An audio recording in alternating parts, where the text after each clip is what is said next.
Morning all, PeteDelete here. It's March 2018, Hotwater Beach, New Zealand. I had a beautiful night's sleep under the stars and meditated for a couple of hours under a tree as the sun came up. Looks like it's going to be a cracking day, and so energised, sleeping on the beach, and just been for a beautiful swim. And I can remember the days when I used to wake up I hardly slept, to be honest. 1-2 hours sleep, tossing and turning and worrying and stressing, and not good. But them days long past. I've learned what energises me, and it's not being around negative people or electricity in houses, computers, just being back in nature. And got a bit of a poem, and it was written 7-8 years ago. I was invited with a lady to go to an insurance conference, and they are talking about how much money they could make, and they lost. Anyway, they thought it was important, but I wrote this, inspired me to write this poem called Dead Men Walking. Another van turning up. There's freedom campers from all around the world come here. It's a magic spot. So here we go, Dead Men Walking. I've got to put my eyes on. Okay, here we go. Pain and turmoil all night long. Listen to Head, the dead men's song. Extract myself from tangled sheets. Have to march to the dead men's beat.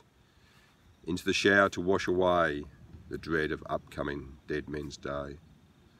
Rush some coffee and try to start the sludge pump of the dead men's heart.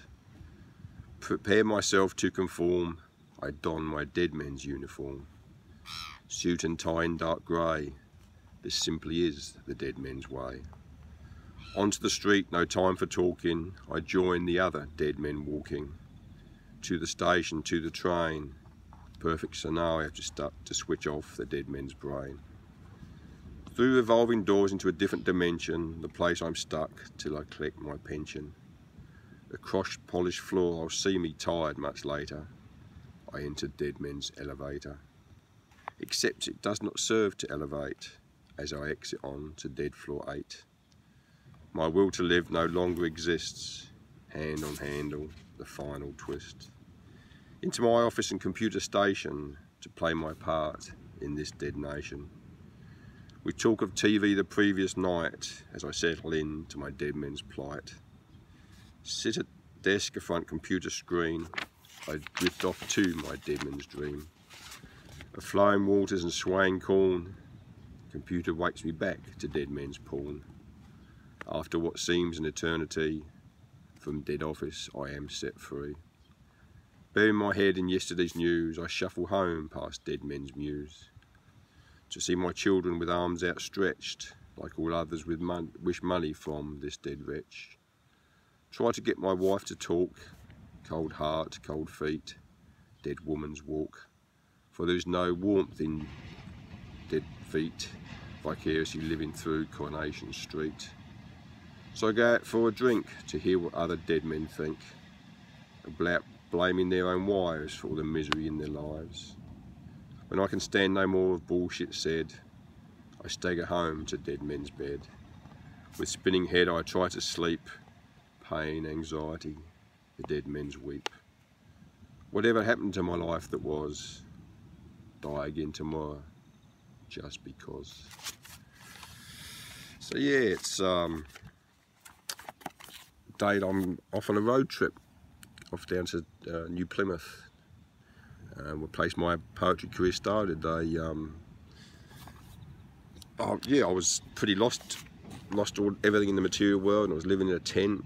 Not much, well, no money actually, and very little food. And 3 o'clock one morning, I just walked along the waterfront, and I got talking to 2 young guys that playing guitars and chatting and philosophy, and they invited me to a party, and I walked in, and it's just full of artists and poets and interesting people. And I thought, this is where I need to be, and that's where I am now. And I'm going back there today, and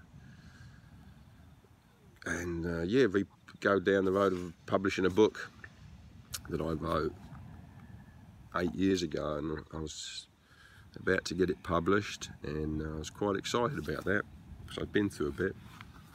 And I was walking in the street there, and I saw a poster for Like Minds, Like Mine. It's I think it's a government agency set up to break down stigma surrounding mental illness using creativity and art. And so I thought they might be open to hearing about my journey and my book, and might inspire some of them to push through the fear and the mental health bullshit. So I rang up and got this lady, and I told her about my journey and how excited I was, and would she be open to me coming to talk. And I could sense a bit of resistance, so I just left it at that, and didn't think any more of it. I went to see my publisher the next day, and he was all upset. And apparently his boss had got a phone call from this person that's supposed to be the head of the district breaking down stigma around mental illness. And she'd rung up to warn the people to be careful where you're dealing with me, because I was off my medication, because I was happy and joyous. Apparently that's a symptom of mental illness these days. So I've been off my medication for years, and so yeah, she was in charge of breaking down stigma. So Curly won that.